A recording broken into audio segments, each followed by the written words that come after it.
नमस्कार विद्यार्थी मित्रांनो, दी अभ्युदय अकॅडमीच्या युट्यूब चॅनलवर मी परशुराम शिंदे आपल्या सर्वांचं पुन्हा एकदा सरचे स्वागत करतो. ते विद्यार्थी नवीन स्वरूपामध्ये एमपीएससी ची प्रिपरेशन करण्यासाठी एक प्रकारे त्याची तयारी कशी करावी, त्या असणाऱ्या परीक्षेच्या अंतर्गत कोणकोणत्या मुख्य मुद्द्यांना फोकस करणं गरजेचं असेल किंवा कोणते मुद्दे इग्नोर करणं आवश्यक असणार आहे. म्हणजेच एमपीएससी करत असताना काय वाचणं आवश्यक आहे यापेक्षा काय वाचू नये याला जे महत्व दिलं जातं ना, त्या असणाऱ्या गोष्टींची तयारी करणाऱ्या विद्यार्थ्यांसाठी exactly to the point A to Z काय असलं पाहिजे, प्रत्यक्षात कोणकोणत्या गोष्टी याच्यामध्ये इन्व्हॉल्व केल्या पाहिजेत, यासाठीचं असणार आपलं हे सेशन असेल. यामध्ये ज्यांचं असणार नुकतंच 12वीचं पेपर झाला असेल किंवा जे आता नुकतंच ग्रॅज्युएशनच्या असणाऱ्या फर्स्ट इयर सेकंड इयर मध्ये असतील, थर्ड इयर मध्ये असतील किंवा जे नुकतंच ग्रॅज्युएशन कंप्लीट झालेले विद्यार्थी आहेत, त्या सर्वांसाठी एमपीएससीचं प्रिपरेशन करायचं म्हणजे एक्झॅक्टली काय करायचं, त्यासाठी एमपीएससीच्या अभ्यासाची सुरुवात करताना कोणकोणत्या गोष्टी विचारात घेतल्या जाणं गरजेचं आहे, हा संदर्भ आपण आजच्या असणाऱ्या या सेशन मध्ये स्टार्ट करणार आहोत. ठीक आहे, चला हे बघत असताना त्याला काय लक्षात घ्यायचं इथं प्रत्यक्षात की आपल्याला या असणाऱ्या महाराष्ट्र पब्लिक सर्व्हिस कमिशनच्या अंतर्गत एक्झाम द्यायची, म्हणजे आपल्याला मेंटॅलिटी समजून घ्यायची आहे. ती कोणाची, तर एमपीएससी ची मेंटॅलिटी काय, एमपीएससी ला काय काय आवश्यक आहे आणि त्यातून आपण प्रिपरेशन करत असताना आपलं प्रिपरेशन कंप्लीट होईल का, हे प्रिपरेशन कंप्लीट करत असताना कोणकोणते रिसोर्सेस यूज करायचे आहेत, कोणकोणत्या माध्यमातून आपल्याला ती तयारी करायची आहे. ऑनलाईन प्रिपरेशनचा असणारा मार्ग आता सुकर झालाय, त्या ऑनलाईन मार्गदर्शनाच्या अंतर्गत आपल्याला कोणत्या मुद्द्यांना चूज करणं गरजेचं आहे, कोणते मुद्दे इग्नोर करणं गरजेचं आहे, कारण डायव्हर्ट करणारे असणारे हे मीडियम्स आहेत, डायव्हर्ट करणारे असणारे हे टूल्स आहेत. तर याचा वापर किती लिमिटेड स्वरूपामध्ये करावा याचाही संदर्भ आपण याच्यामध्ये पाहणं अपेक्षित असेल. हे बघत असताना सुरुवात करू एकदम बेसिक पासून की आपल्या भारतीय व्यवस्थेअंतर्गत भारतामध्ये सेवा किती प्रकारच्या आहेत. आपल्याला सर्व्हिस द्यायची आहे ना, आपल्याला सर्व्हिसेस अंतर्गत जायचंय, त्या अंतर्गत आपण भारतीय सेवांचे एकूण 3 प्रकाराचा जनरली डिवायडेशन करतो. तिथं आपल्याला समजून घ्यायचंय की याच असणाऱ्या पॅटर्न मध्ये जाऊन आपल्याला एक्झाम द्यायची आहे. 3 सेवा कोणत्या, एक आहे अखिल भारतीय सेवा, याला म्हणतो आपण ऑल इंडिया सर्व्हिसेस, एक आहे केंद्रीय सेवा सेंट्रल सर्व्हिसेस, एक आहे राज्य सेवा स्टेट सर्व्हिसेस. या 3 प्रकारच्या सर्व्हिसेसच्या अंतर्गत आपण एक्झाम देऊ शकतो. आणि त्याच्यामध्ये अखिल भारतीय सेवांचा उल्लेख केला तर आपल्या भारतामध्ये ऑल इंडिया सर्व्हिसेस मध्ये आजच्या घडीला फक्त 3 पोस्ट आहेत. कोणकोणते, याच्यामध्ये येतो IAS, IPS आणि IFOS, means Indian administrative service, Indian police service, Indian forest सर्व्हिसचा उल्लेख याच्यामध्ये येतो. 3 सेवा याच्यामध्ये. सेंट्रल सर्व्हिसेस केंद्रीय सेवांचा उल्लेख केला तर याच्यामध्ये आपल्याला एकूण 4 प्रकार पाहायला मिळतात. कोणते 4 प्रकार आहेत, त्यांना म्हणतो आपण त्या ठिकाणी ग्रुप ए, बी, सी आणि डी असे 4 कॅटेगरीज केल्या जातात.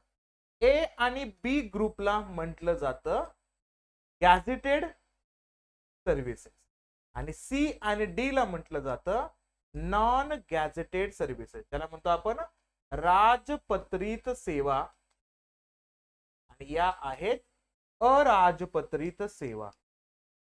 म्हणजे सिंपल अर्थ काय समजून घ्यायचं की तुमचं सिलेक्शन झाल्यानंतर जर तुमचं सिलेक्शन ग्रुप ए आणि ग्रुप बी मध्ये झालं तर तुमचं नाव भारताच्या गॅझेट मध्ये लिहिलं जाईल, म्हणजे तुम्हाला प्रत्येक प्रकारच्या सोयी सुविधा प्राप्त होणार आहेत. आणि जर तुम्ही ग्रुप बी, सी आणि डी मध्ये सिलेक्ट झालात तर तुम्ही त्या ठिकाणी तुमचं नाव भारताच्या गॅझेट मध्ये लिहिलं जात नाही, राज्यामध्ये असाल तर राज्याच्या गॅझेट मध्ये लिहिलं जाणार आहे. ओके, हा संदर्भ याच्यामध्ये असेल. आणि एक महत्वाचा मुद्दा, ग्रुप ए आणि ग्रुप बी ला म्हटलं जातं अधिकारी वर्ग आणि ग्रुप सी आणि डी ला म्हटलं जातं कर्मचारी वर्ग. ओके, हे असतील सेंट्रल सर्व्हिसेस केंद्रीय सेवा. त्यानंतर येतात राज्य सेवा स्टेट सर्व्हिसेस. याच्यामध्ये पण सेम 4 प्रकार असतात, group A, B, C, D. हे मध्ये पण सेम, ग्रुप ए बी म्हणजे गॅझेटेड, सी डी म्हणजे नॉन गॅझेटेड, ए बी म्हणजे अधिकारी वर्ग, सी डी म्हणजे कर्मचारी वर्ग. सेम या राज्य सेवे अंतर्गत सुद्धा असणार आहे. आता याच्या थोडंसं पुढे जाऊन आपल्याला बघायचं आहे की याचे एक्झाम कोण कंडक्ट करतो. तर अखिल भारतीय सेवा आणि केंद्रीय सेवा मधला ए आणि बी यांची एक्झाम घेतो युपीएससी. ओके. आणि याच असणाऱ्या सेंट्रल सर्व्हिसेस मधला सी आणि डी ची एक्झाम घेतो एसएससी स्टाफ सिलेक्शन कमिशन, जो युपीएससीच्या अंतर्गत काम करतो. आणि एमपीएससी मध्ये असणाऱ्या group A B C D मध्ये ग्रुप ए बी त्यासोबतच आता सी चा उल्लेख केला तर याच्यामध्ये महाराष्ट्र पब्लिक सर्व्हिस कमिशन, आपण महाराष्ट्राच्या अंतर्गत एमपीएससी त्या राज्याचा असणारा पब्लिक सर्व्हिस कमिशन आपल्याला एक्झाम घेताना दिसतो. हे बेसिक स्वरूपातला असणारा डाटा इथे लक्षात ठेवणं अपेक्षित असणार आहे. भारतीय सेवांचा संदर्भ आपल्याला याच्यामध्ये सुरुवातीच्याच फेज मध्ये माहिती असणं अपेक्षित असेल. ठीक आहे. त्यानंतर आपल्याला एमपीएससी द्यायचे तर आपल्याला या असणाऱ्या परीक्षेची क्रायटेरिया काय आहेत, निकष काय आहेत, कोण परीक्षा देऊ शकतो हे थोडक्यात माहिती असणं अपेक्षित. काय या ठिकाणी एलिजिबल क्रायटेरिया विचारात घेतला तर तुम्हाला कमीत कमी तुमचं वय किती कंप्लीट असणं गरजेचं आहे, तर 19 ते वयाच्या 38 वर्षापर्यंत तुम्ही एक्झाम देऊ शकता. ओपन कॅटेगरीच्या अनुषंगाने आपण 38 म्हणतोय, बाकीच्यांसाठी जे एज रिलॅक्सेशन आहे ते वेगळं असणारच आहे. म्हणजे युपीएससी ची एक्झाम द्यायची असेल तुम्हाला तर कमीत कमी वय लागतं तुमचं 21 वर्ष कंप्लीट, आणि एमपीएससी ची एक्झाम देणार असाल तर तुम्हाला कमीत कमी वय लागतं 19 वर्ष कंप्लीट. आणि एज्युकेशनल क्वालिफिकेशनचा विचार केला तर या ठिकाणी कॅन्डिडेट हा कंप्लीट केलं पाहिजे ते म्हणजे ग्रॅज्युएशन. ओके. ग्रॅज्युएशनच्या first year, second year, third year, fourth year मध्ये असताना तुम्हाला एक्झाम देता येत नाही का? मग येते ना. प्रिलियम देऊ शकता, पण तुम्हाला मेन्स द्यायचे असेल तर तुमचं ग्रॅज्युएशन पूर्ण होणं हे कंपल्शन असेल, हे लक्षात घ्या. त्यानंतर आपलं नॅशनॅलिटी कोणती असली पाहिजे? भारतीय असली पाहिजे. आणि जर बघितलं तर एमपीएससीच्या नवीन सिलेबसचा उल्लेख केला, 2025 चा उल्लेख, त्याच्यामध्ये आपल्याला वर्णनात्मक पेपर असणार आहे. त्या अनुषंगाने पाहिलं तर नंबर ऑफ अटेम्प्ट हे अगोदरच्या स्वरूपामध्ये एमपीएससी न क्लिअर करून दिलं होतं. ते किती? ओपन कॅटेगरी असेल तर 6, ओबीसी असेल तर 9, एससी एसटी असेल तर अनलिमिटेड. हा जो फॉर्मॅट आहे का, हा फॉर्मॅट आहे युपीएससीचा. एमपीएससी न तो स्वीकारला होता, मात्र तो एमपीएससी न आता रद्द केलेला आहे. अटेम्प्टची संख्या मर्यादित नाही, हा मुद्दा इथं लक्षात घ्यायचा. अगोदर मर्यादित केला होता युपीएससीच्या बेसवरती त्यांनी, पण आता फक्त युपीएससी कडेच याचे असणारे लिमिटेशन्स असतील. म्हणजे ओपन कॅटेगरी असेल तसा. बरं, याच्यामध्ये स्त्री आणि पुरुषांसाठी अटेम्प्टची संख्या वेगवेगळी आहे असं नाही, सगळ्यांना सेम. ओपन कॅटेगरीमध्ये स्त्री पुरुष असतील तर 6 अटेम्प्ट, ओबीसी मध्ये 9 अटेम्प्ट, एससी एसटी मध्ये अनलिमिटेड अटेम्प्ट एज बार्ड होईपर्यंत. पण हे फक्त आता युपीएससी ला आहे, एमपीएससी साठी ते असणार नाही. तेही आपल्याला इथं लक्षात घेणं अपेक्षित असणार आहे. मग यासोबत जर बघितलं तर याच्यामध्ये आपल्याला काय काय चेक करणं गरजेचं आहे परीक्षा द्यायची असेल त्यावेळेस, फॉर्म भरायचा असेल त्या कंडिशनच्या अंतर्गत. तर पाहिलं तर एज लिमिटचा मुद्दा येतो, एज्युकेशनल क्वालिफिकेशनचा मुद्दा येतो, आणि फिजिकल मेजरमेंट या असणाऱ्या 3 निकषांवरती आपल्याला या ठिकाणी अप्लाय करता येतं. एमपीएससीचं रिक्रुटमेंट भरत असण्या अगोदर आपल्याला या असणाऱ्या 3 गोष्टींकडे फोकस करणं गरजेचं असणार. याच्यामध्ये पहिल्यांदा आपण उल्लेख करूया एज रिस्ट्रिक्शनचा असणारा रेफरन्स. बघितलं तर खुला प्रवर्ग असेल, अराखीव गट, याच्यामध्ये कमाल वयोमर्यादा किती आहे? किमान तर पाहिले आपण किती वर्ष? 19 वर्ष. कमाल वयोमर्यादेचा उल्लेख केला. सर्वसाधारण गट असेल तर 38 वर्ष, महिला असतील तर 38 वर्ष, खेळाडूंसाठी पाहिलं तर 43 वर्ष आहे. म्हणजे माजी सैनिक आहेत का त्यांच्यासाठी पाहिलं तर 3 वर्ष अधिकचा, आणि बाकीच्या कॅटेगरीमध्ये दिव्यांग सैनिक असतील माजी 45 वर्ष. गट अ आणि गट ब संवर्गातील पदांकरिता स्पर्धा परीक्षा असेल तर 43 वर्षाचं लिमिट त्यांना असणार आहे. आणि अनाथ असतील तर त्यांना 43 वर्षापर्यंत एक्झाम देता येऊ शकतं अराखीव गटांसाठी. आणि बाकीचा उल्लेख केला तर एससी एसटी असेल, याच्यामध्ये निराधारित किंवा निरधिसूचित असणाऱ्या जमाती, विभुक्त जाती अ, भटक्या जाती जमाती ब, भटक्या जमाती क, भटक्या जमाती ड, विशेष मागास प्रवर्गाचा उल्लेख करतो, इतर मागास प्रवर्ग, आर्थिक दृष्ट्या दुर्बल घटक, या सगळ्यांसाठी पाहिलं तर जनरली हा 43 वर्षांचा असणारा एक्स्ट्रीम लिमिट असेल. आणि कोणताही सामाजिक प्रवर्ग असेल दिव्यांगाच्या अंतर्गत पाहिलं तर त्यांना 45 वर्षापर्यंत त्या ठिकाणी इथं लिमिटेशन्स देण्यात आलेले आहेत. ते काय करू शकता तुम्ही, त्या एज पर्यंत तुम्हाला तिथं एक्झाम देता येऊ शकतो. ठीक आहे. पण एज्युकेशनल क्वालिफिकेशनचा उल्लेख केला, जनरली तर ग्रॅज्युएशन आहेच हा. पण असे काही पोस्ट आहेत एमपीएससी मध्ये जिथं फक्त ग्रॅज्युएशनचा असणारा उपयोग नाही, तिथं इतरही सुद्धा तुमचं एज्युकेशन क्वालिफिकेशन कंपल्सरी आहे. ते कोणते असतील तर तुम्हाला असिस्टंट डायरेक्टर व्हायचे महाराष्ट्र फायनान्स अँड अकाउंटंट सर्व्हिसेसच्या अंतर्गत, तर तुमचं ग्रॅज्युएशन कशामध्ये कम्प्लीट होणं गरजेचं आहे तर bachelor's degree in commerce CA आउटलॉ अकाउंटिंग बाय ICWA, सोबतच post graduation degree in commerce MBA finance हे तुमचं कम्प्लीट असेल पाहिजे, तरच तुम्हाला assistant director Maharashtra finance and account सर्व्हिसेसच्या अंतर्गत तुम्हाला पद मिळू शकतं. सोबतच डेप्युटी डायरेक्टर ऑफ इंडस्ट्री टेक्निकलची पोस्ट आहे. याच्यासाठी तुमचं एज्युकेशन क्वालिफिकेशन काय तर degree in engineering in the field related to civil architecture town planning. यासोबत जर पाहिलं तर रेफरन्स येतो तो म्हणजेच डिग्री इन सायन्स या अंतर्गत तुमचं एज्युकेशन क्वालिफिकेशन कम्प्लीट पाहिजे. सोबत उल्लेख केला तर असिस्टंट रिजनल ट्रान्सपोर्ट ऑफिसर साठी तुम्हाला degree in science or engineering with physics and मॅथमॅटिक्सच्या माध्यमातून तुमचं डिग्री कम्प्लीट होणं आवश्यक आहे. एवढेच फक्त स्पेसिफिक काही पद आहेत जिथं तुमच्या असणाऱ्या पदांचा उल्लेख केला तर ग्रॅज्युएशनच्या सोबत कोणत्या डिग्री कम्प्लीट होणं गरजेचं आहे तो उल्लेख इथं करताना. यासोबतच तुम्ही एमपीएससी करताय तर तुम्हाला फिजिकल एलिजिबिलिटी क्रायटेरिया काय आहे ते माहिती असणं गरजेचं. याच्यामध्ये पाहिलं तर फिजिकल मेजरमेंटचा उल्लेख केला तर लक्षात घ्यायचं कोणती पोस्ट तर डेप्युटी सुपरिटेंडेंट ऑफ पोलीसचा उल्लेख केला तर मिनिमम हाईट मेल कॅन्डिडेट साठी पाहिजे 165 सेंटीमीटर आणि फिमेल कॅन्डिडेट साठी पाहिजे 157 सेंटीमीटर. हाच एक मात्र क्रायटेरिया असेल फिजिकल मेजरमेंटच्या अंतर्गत, ते पण कोणत्या असणाऱ्या पदासाठी तर DYSP च्या असणाऱ्या पदासाठीचा असणारा हा फिजिकल क्रायटेरियाचा उल्लेख करतो, ते इथं आपल्याला लक्षात घ्यायचं आहे. ठीक आहे. त्यानंतर बघितलं तर रिझर्वेशनचा पार्ट आहे का या पदांच्या अंतर्गत तर आहे. रिझर्वेशनसाठी कोणते डॉक्युमेंट्स लागतात त्याचाही रेफरन्स आहेच याच्यामध्ये. मग जात प्रमाणपत्र असेल, जात वैधता प्रमाणपत्र असेल, वेगवेगळ्या ठिकाणी बघितलं तर नॉन क्रिमिनल प्रमाणपत्र वगैरे असतील ते आहेतच. पण किती पर्सेंटेज आहेत रिझर्वेशनचा या पोस्ट मिळवण्यात अंतर्गत ते पण थोडंसं माहिती असावं. अनुसूचित जातींचा उल्लेख केला एससीचा तर इथं 13% आहे. एसटीचा उल्लेख केला जमातीचा तर 7%. निरधिसूचित जमातीचा विमुक्त जाती अ चा उल्लेख केला तर 3%. भटक्या जमाती ब चा उल्लेख केला तर 2.5%. भटक्या जमाती क चा उल्लेख केला तर 3.5%. भटक्या जमाती ड चा उल्लेख केला तर 2%. विशेष मागास प्रवर्गाचा उल्लेख केला तर याच्यामध्ये 2%चा रेफरन्स इथं आपल्याला दिसणार आहे. तो मुद्दा इथं लक्षात घेणं अपेक्षित असणार आहे. ठीक आहे. त्यानंतर पाहिलं तर पुढचा मुद्दा येतो तो म्हणजे इतर मागास वर्गाचा उल्लेख केला ओबीसी तर 19% आणि आर्थिक दृष्ट्या दुर्बल घटक इकॉनॉमिकल वीकर सेक्शन ईडब्ल्यूएस चा विचार केला तर 10% रिझर्वेशन इथं असणार आहे. ते इथं आपल्याला लक्षात ठेवणं अपेक्षित असणार आहे. म्हणजे रिझर्वेशनचा असणार हा क्रायटेरिया याच्यामध्ये असेल. सोबतच आपल्याला काही समांतर आरक्षण सुद्धा असतं, म्हणजे त्याच रिझर्वेशनच्या अंतर्गत इतर गटांना सुद्धा रिझर्वेशन दिलं जातं. ते कोणासाठी असेल तर हे असेल या ठिकाणी महिला, प्रावीण्यपात्र खेळाडू, माजी सैनिक, अनाथ व दिव्यांग व्यक्ती यांच्यासाठीच लागू असेल. मग महिलांसाठी किती टक्के आहे 30%.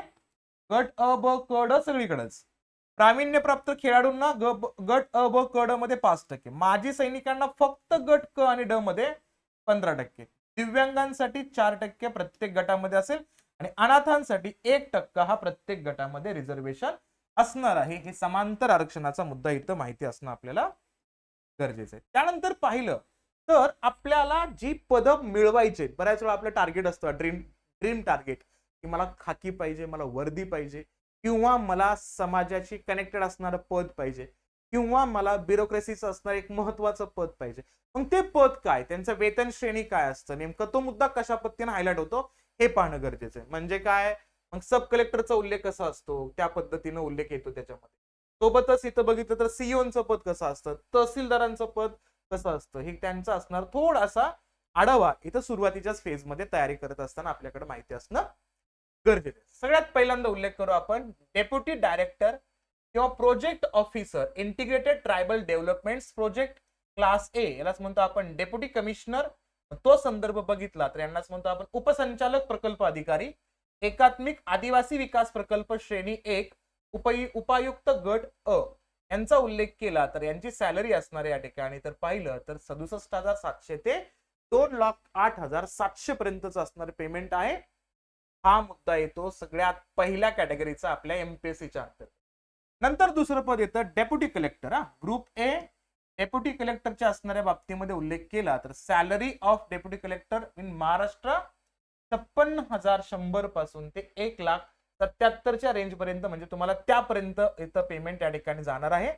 सोबतच सुप्रिटेंडेंट ऑफ पोलीस एसीपीचा उल्लेख केला. असिस्टंट कमिशनर ऑफ पोलीसचा संदर्भ ग्रुप ए पोलीस आयुक्त, सहाय्यक पोलीस आयुक्त, पोलीस उपअधीक्षक यांचा संदर्भ पाहिला तर पेमेंट सेम डेप्युटी कलेक्टर सारखाच असणारा मुद्दा असेल.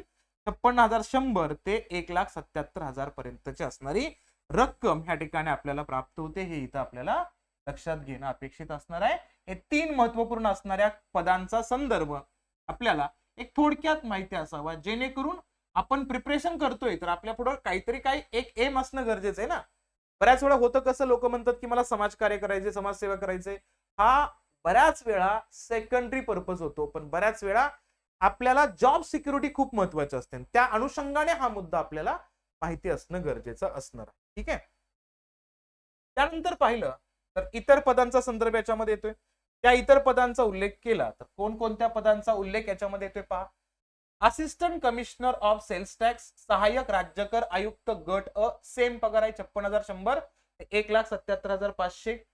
नंतर येतो रजिस्ट्रार कोऑपरेटिव्ह सोसायटीज, उपनिबंधक सहकारी संस्था गट अ, सेम पगार आहे. Department chief executive officer, block development officer BDO, उपमुख्य कार्यकारी अधिकारी किंवा गट विकास अधिकारी श्रेणी अ, सेम पगार आहे. Assistant director Maharashtra finance and accounting service, आताच पाहिलं या पदासाठी आपण सेपरेट एलिजिबिलिटी लागते क्रायटेरिया या ठिकाणी एज्युकेशनच्या अंतर्गत जर पाहिलं तर तो संदर्भ त्यांचा उल्लेख केला तर त्यांना म्हणतो सहाय्यक संचालक महाराष्ट्र वित्त व लेखा सेवा गट अ, मुख्याधिकारी किंवा नगरपालिका परिषद गट अ चा रेफरन्स सेम पेमेंट आहे. डेप्युटी कलेक्टर सारखाच संदर्भ याच्यामध्ये येतो, तोही इथं लक्षात घेणं अपेक्षित असेल. त्यानंतर इतर पदांचा उल्लेख केला तर याच्यामध्ये येतात chief officers municipal corporations, municipal council group A, same payment. Superintendent of state excise group याचा उल्लेख केला तर या ठिकाणी एक्साइज पीएस डीवायएसपी चा उल्लेख येतो, सेम पेमेंट आहे.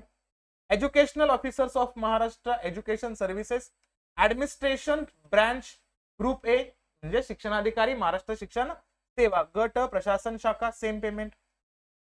Project officers integrated tribal development project grade 2, assistant commissioner group A प्रकल्प अधिकारी एकात्मिक आदिवासी विकास प्रकल्प श्रेणी 2 सहाय्यक आयुक्त गट अ, सेम पेमेंट. ही असणारी पद याच्यामध्ये असतात.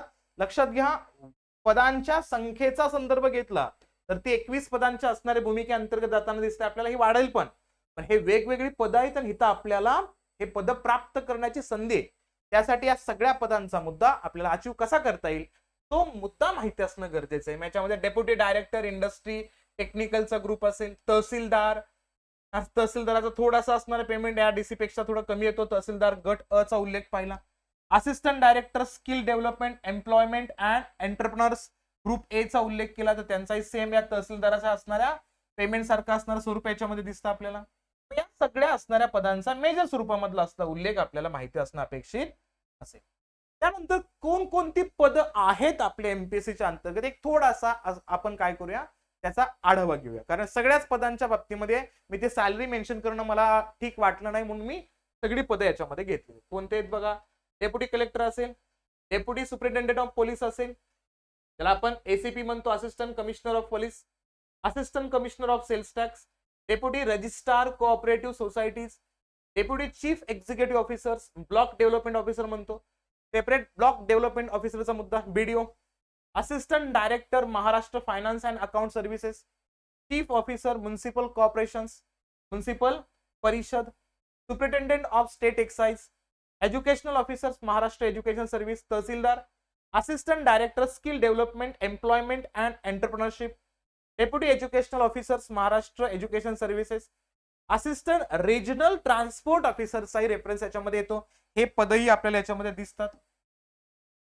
सोबत पाहिलं याच्यामध्ये अजून कोणत्या पदांचा उल्लेख येतो, accounting officers Maharashtra finance and account services, Mantralaya section officer, assistant block development officers, तेथपर्यंत सगळे बीचे असणारे कॅटेगरी स्टार्ट होत आहेत. Chief officers municipal corporation municipal परिषद, sub registrar cooperative societies, deputy superintendent land records, deputy superintendent state excise, assistant commissioner of state excise, naib tehsildar, skill development employment and entrepreneurship building officers, industry officers technical, हाही संदर्भ याच्यामध्ये येतो. मग या सगळ्या असणाऱ्या पदांमध्ये आपल्याला पास व्हायचं असेल, या असणाऱ्या पदांवरती काम करायचं असेल, आपली ड्रीम पोस्ट अचीव्ह करायची असेल, तर परीक्षेचं नियोजन महत्वाचं आहे. या परीक्षेच्या टप्प्यांचा उल्लेख खूप महत्वाचा आहे. 3 टप्प्यात परीक्षा पास करण्याची. याच्यामध्ये पूर्व परीक्षा, मुख्य परीक्षा आणि इंटरव्ह्यू असा स्टेज याच्यामध्ये असणार आहे. आणि मग आपली फायनल लिस्ट आपल्याला दिसेल, त्याच्यामध्ये आपलं निवड झालेली आपल्याला दिसणार आहे. मग याच्यामध्ये आपल्याला सगळ्यात महत्वाचा मुद्दा, प्रिलियम फक्त आपल्याला क्वालिफाय करण्यासाठी आहे. काय क्वालिफाय करण्यासाठी? मेन्सला जाण्यासाठी. मेन्स नंतर इंटरव्ह्यू आणि मेन्स आणि इंटरव्ह्यूचे मार्क्स मिळून तुमचं फायनल सिलेक्शन तिथं होणार आहे. तेही आपल्याला इथं लक्षात घेणं अपेक्षित असणार आहे. तो मुद्दा इथं विचारात घेऊ. ठीक आहे. चला, काय काय याच्यामध्ये तरतुदी आहेत, कशा असणाऱ्या पेपरचं स्वरूप असतो तो थोडक्यात बघूया. मग यालाच एमपीएससीच्या अंतर्गत म्हणतो आपण राज्य सेवा पूर्व परीक्षेचा पेपर आहे. आणि मी हे सगळे मुद्दे डिस्कस करणार आहे 2025च्या असणाऱ्या नवीन सिलेबस नुसार.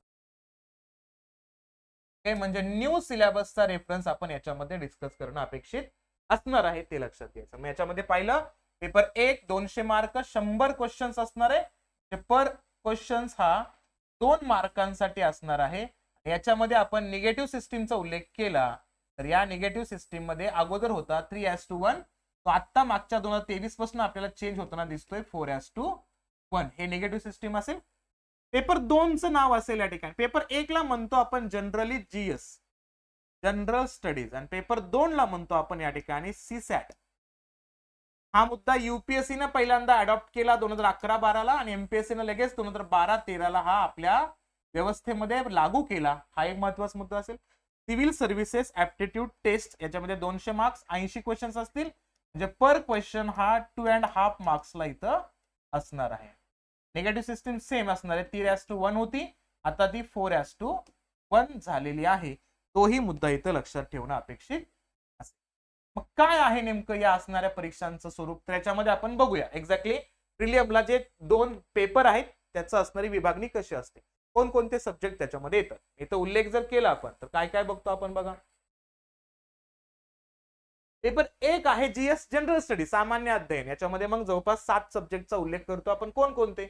पहिला टॉपिक आहे, पहिला सब्जेक्ट आहे करंट अफेअर्स किंवा current events of state, national and international importance. म्हणजे राज्य, राष्ट्रीय आणि आंतरराष्ट्रीय स्तरावरील महत्वाच्या चालू घडामोडी असणार आहेत.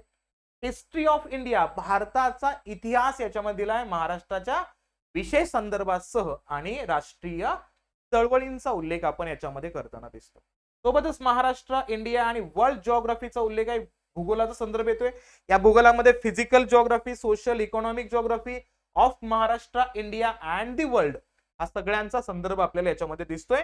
हे 3 सब्जेक्ट प्रायोरिटीच्या अंतर्गत आपल्याला दिसतात की पेपर 1 मध्ये जीएसच्या हायलाइट होताना दिसतात. त्यानंतर पुढचे पेपर पाहिले तर याच्यामध्ये आहेत महाराष्ट्राची व भारताची राज्यव्यवस्था आणि शासन, म्हणजे Maharashtra and India, polity and governance, constitution, political system, Panchayati Raj, urban government, public policies, right issues, हे सगळे मुद्दे याच्यामध्ये असतील. आपल्याला घटनेचा अभ्यास असतो. नंतर इकॉनॉमिक्स, आर्थिक व सामाजिक विकास, याच्यामध्ये इकॉनॉमिक अँड सोशल डेव्हलपमेंटचा उल्लेख केला. Sustainable development, poverty, inclusive demographics, social sector initiative, या सगळ्यांचा संदर्भ याच्यामध्ये असेल. पुढचा 6वा सब्जेक्ट बघितला तर पर्यावरण परिस्थितिकी, एन्व्हायरमेंटचा उल्लेख याच्यामध्ये येतो. General issues on environmental ecology, biodiversity and climate change that do not require the subject specialization. विषयामध्ये आपल्याला महत्त्व प्राप्त झालं पाहिजे अशी गरज नाही, फक्त जनरल आयडिया एन्व्हायरमेंटची असणं गरजेचं आहे, हे लक्षात घ्या.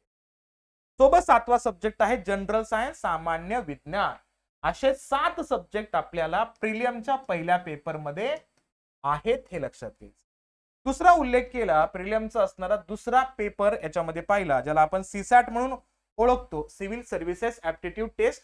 याच्यामध्ये 80 क्वेश्चन्स आहेत आणि हे मोस्टली कशावर फोकस आहे बघा, कॉम्प्रेन्शन, आकलन क्षमता. 80 पैकी 50 क्वेश्चन जवळपास याच कॉम्प्रेन्शन वरती असतात, हे लक्षात घेऊया. सोबतच बघितलं तर इंटरपर्सनल अँड कम्युनिकेशन स्किल, वैयक्तिक कौशल्य आणि संवाद कौशल्य, logical reasoning and analytical ability, तार्किक व विश्लेषण क्षमता, decision making and problem solving, निर्णय निर्धारण व समस्येचे निराकरण, जनरल मेंटल ॲबिलिटी, सामान्य बौद्धिक क्षमता, basic numeracy, numbers and their relations, orders of magnitude etc, class 10 level.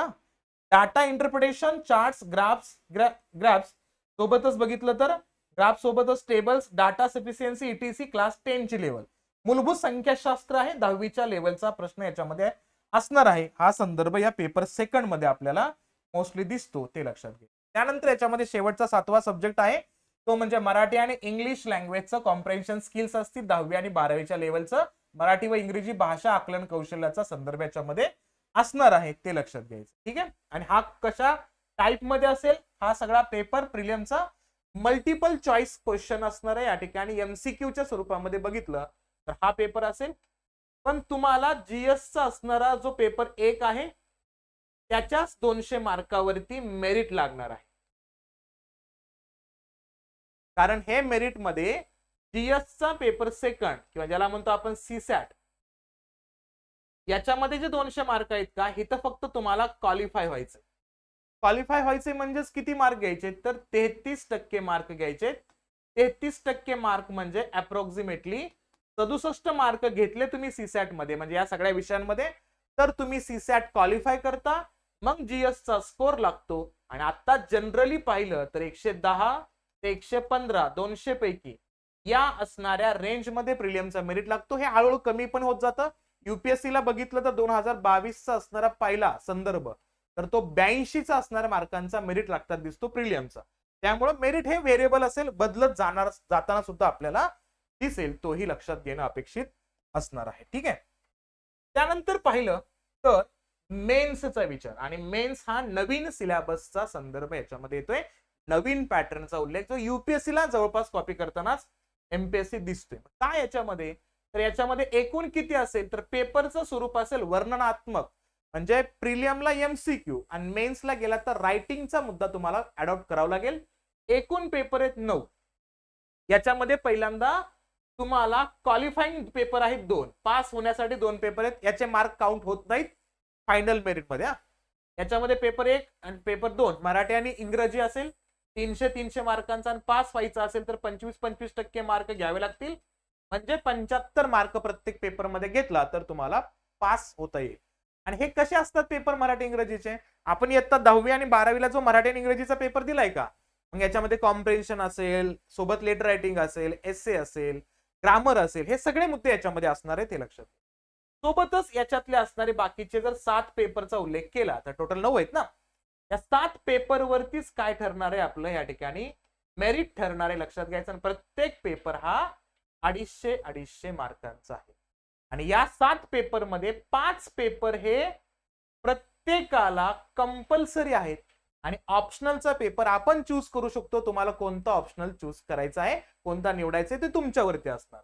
हे तर बघितलं तर काय लक्षात घ्यायचं, पहिला पेपर असेल निबंधाचा, मराठी आणि इंग्रजी माध्यम. एसे रायटिंग असतो, फक्त निबंध लिहायचे आपल्याला. युपीएससी ना अगोदर एक निबंध लिहिण्यासाठी 250 मार्क घेतले होते, पण आता युपीएससी पण चेंज झालाय. तसंच एमपीएससी कदाचित असेल की 2 एसे लिहायचंय, प्रत्येक एसे हा 125 मार्कांना लिहायचंय, म्हणजे खूप मेहनत आहे. जवळपास 1000 शब्दांचा उल्लेख, 1000 ते 1200 शब्द आपल्याला या असणाऱ्या एसेच्या अंतर्गत लिहायचे. त्यामुळे आपलं असणारी शब्दसंपत्ती, आपलं वाचन हे डेप्थ मध्ये आणि इव्हनली जास्त असणं गरजेचं आहे. नंतर जीएसचा पेपर 1, 2, 3, 4 याच्यामध्ये 250 मार्कांचे पेपर असतील. जीएसचा पेपर 1 बघितला तर तो पेपर असेल कोणत्या सब्जेक्टचा, हिस्ट्री, जिओग्राफी, आर्ट अँड कल्चरचा असणारा पेपर याच्यामध्ये आपल्याला दिसतो, लक्षात घ्यायचं. जीएसचा पेपर 2 बघितला तर तो पॉलिटी आणि गव्हर्नन्स, सोबतच उल्लेख येतो आयआरचा, इंटरनॅशनल रिलेशनचा. पेपर 3चा उल्लेख केला तर हा पेपर 3 आहे इकॉनॉमिक्स, सोबत येतो सायन्स अँड टेक्नॉलॉजीचा पार्ट याच्यामध्ये येतो, डेव्हलपमेंटचा मुद्दा याच्यामध्ये येणार आहे. पेपर 4चा उल्लेख केला तर याच्यामध्ये येतो पेपर हा इथिक्स आणि इंटिग्रिटीचा. हे असणारे 4 पेपर आपल्याला इथं माहिती पाहिजे. आणि ऑप्शनलचे 2 पेपर असतील जे प्रत्येकी 250-250 मार्काला असतील. टोटल ऑप्शनलचे 500 मार्क आहेत. आणि टोटल इंटरव्ह्यू पाहिला तर इंटरव्ह्यू असेल 275 मार्काचा. असे टोटल 2025 मार्काचा आपल्याला मेन्स द्यायचे. हे इथं लक्षात घेणं अपेक्षित असणार आहे. तो संदर्भ आपल्याला इथे विचारात घ्यायचा आहे. यासोबतच थोडंसं पाहिलं आपल्याला इथं काय लक्षात घ्यायचंय की पहा, याच्यामध्ये प्रिलियम मेन्स या 2 स्वरूपामध्ये जेव्हा आपण याचं प्रिपरेशन करू त्या असणाऱ्या दृष्टिकोनातून आपल्याला मेन्स मध्ये स्कोर जास्त करणं अपेक्षित असणारच आहे. आणि त्याच्यामध्ये आता जनरली पाहिलं तर 50% किंवा त्याच्या आसपास जरी मार्क असेल तरी तुम्ही मेन्स क्वालिफाय करता आणि तुम्हाला इंटरव्ह्यूचा कॉल येतो. ठीक आहे, इंटरव्ह्यू 275 मार्काचा आहे. आणि आता ऑप्शनल बद्दल बोलूया. ऑप्शनलच्या साठी तुम्हाला किती असणारे सब्जेक्ट या ठिकाणी देताना दिसतात तर टोटल 26 सब्जेक्ट दिले. या 26 पैकी तुम्ही कोणताही सब्जेक्ट चूज करू शकता. तुमच्या असणाऱ्या ग्रॅज्युएशनचा बेस त्याच्यामध्ये आणू शकता, तुमचा पॉइंट ऑफ इंटरेस्ट बघू शकता, तुम्हाला कोणता आवडतोय सब्जेक्ट तो घेऊ शकता. 26 ची लिस्ट आहे. जसं की आपण पाहिलं की आपण घेतो, मी माझा ऑप्शनल घेतो तो म्हणजे political science and international relations. याचे 500 मार्काची तयारी आपण होतो. का माहितीये का, यासोबतच तुमचा जीएस चा पेपर 2 सुद्धा कव्हर होतो, म्हणजे तिथले 250 मार्क सुद्धा मिळतात. प्लस एसए एखादा पॉलिटिकल इश्यू वरती आला तर त्याचे 125 मार्क येतात. प्लस याच पेपरचा वापर तुम्हाला एथिक्स मध्ये करता येतो. थिंकर्स वगैरे वाचतो म्हणून आपण, तिथला जवळपास 101 मार्कांचा मुद्दा वाढतो. म्हणजे 1000 मार्क आपले अशा असणाऱ्या सब्जेक्टला घेऊन कव्हर केला जाऊ शकतो. नसेल तुमचा जो इंटरेस्ट आहे तो तुम्ही घेऊ शकता. जसं ऍग्रिकल्चर आहे, सोबतच अॅनिमल हजबंड्री आणि वेटरनरी सायन्स असेल, अँथ्रोपॉलॉजी असेल, केमिस्ट्री बाय बॉटनी असेल, सोबतच इकॉनॉमिक्स असेल, हिस्ट्री मॅथमॅटिक्स असेल, मॅनेजमेंट असेल, जिओलॉजी असेल, लॉ जिओग्राफी असेल, फिजिक्स असेल, पब्लिक ऍडमिनिस्ट्रेशन असेल, सोशलॉजी असेल, स्टॅटिस्टिक्स असतील, सोबत उल्लेख केला झूलॉजी असेल, मराठी लिटरेचर असेल. असे 26 सब्जेक्ट आहेत. त्यातला कोणताही तुम्ही ऑप्शनल घेऊ शकता. ऑप्शनलच्या असणाऱ्या 500 मार्कांच्या तयारीच्या अनुषंगाने तो मुद्दा असेल तो इथं आपल्याला लक्षात ठेवणं अपेक्षित असणार आहे. ठीक आहे, ओके. हा मेन संदर्भ असेल. राज्यसेवेची तयारी करत असताना आपल्याला या सगळ्या गोष्टींचा आढावा घेणं गरजेचं आहे. त्यासाठीच काय करतो आपण तर बॅचेस पण अनाऊन्स करतोच, पण त्यामध्ये आता सध्या तुम्हाला प्राप्त होतील लगेचच्या लगेच. विचार केला तर पॉलिटीची असणारी ग्रुप बी आणि ग्रुप सी ची असणारी बॅच ऑलरेडी स्टार्ट झालेली आहे. याचे ऍडमिशन ओपन आहेत. ऑनलाईन स्वरूपामध्ये तुम्हाला ही बॅच मिळून जाईल. प्री आणि मेन्स दोन्हीची तयारी होईल. तसंच ग्रुप बी आणि सी साठीची असणारी करंट अफेअरची बॅच सुद्धा अवेलेबल आहे. ती पण तुम्ही जॉईन करू शकता. 1.5 वर्षांपेक्षा जास्त इयरचा असणारा जो करंट अफेअरचा डाटा आहे का तो तुम्हाला याच्यामध्ये कव्हर करून दिला जाईल. सोबतच राज्यसेवेची असणारी पॉलिटीची बॅच आपली स्टार्ट झालेली आहे. याच्यामध्ये तुम्हाला प्री आणि मेन्स दोन्ही पण, म्हणजे प्रीच्या बाबतीमध्ये असणार उल्लेख आणि मेन्सच्या बाबतीमध्ये असणार प्रिपरेशन, या असणाऱ्या बॅच मध्ये कव्हर करून घेऊया आपण. सोबतच राज्यसेवेची तयारी करताय तर करंट अफेअरची असणारी बॅच सुद्धा तुम्हाला उपलब्ध आहे. 2 वर्षांपेक्षा जास्त कालावधीचा असणारा डाटा तुम्हाला याच्यासोबत कव्हर करून मिळाला आहे. सोबतच समाज कल्याण अधिकारी गट ब ची बॅच सुद्धा आपल्याला ऑनलाईन स्वरूपामध्ये अवेलेबल आहे. तुम्ही या असणाऱ्या बॅचचा सुद्धा फायदा घेऊ शकता. प्लस आत्ताचं सेशन आपण त्याच विद्यार्थ्यांसाठी घेतोय जे नवीन आहेत ना, त्यामुळे जे नवीन विद्यार्थी आहेत त्यांना वारंवार सांगितलं जातं एनसीईआरटी, कारण मी सेकंड लेक्चर जे घेऊन येणार आहे ना ते बुक लिस्ट वरती घेऊन येईल. त्याच्यामध्ये मी तुम्हाला सांगेन. सोबतच ऑनलाईन रिसोर्सेस कोणते आहेत हे पण लेक्चर मी तुमच्यासाठी घेऊन येणार आहे. म्हणजे इथून पुढे सगळे प्रायमरी स्टेजला अभ्यास करत असताना काय काय चुका टाळल्या पाहिजेत सगळ्या गोष्टींचा आढावा आपण घेऊन येणार आहोत वेगवेगळ्या असणाऱ्या लेक्चरच्या माध्यमातून.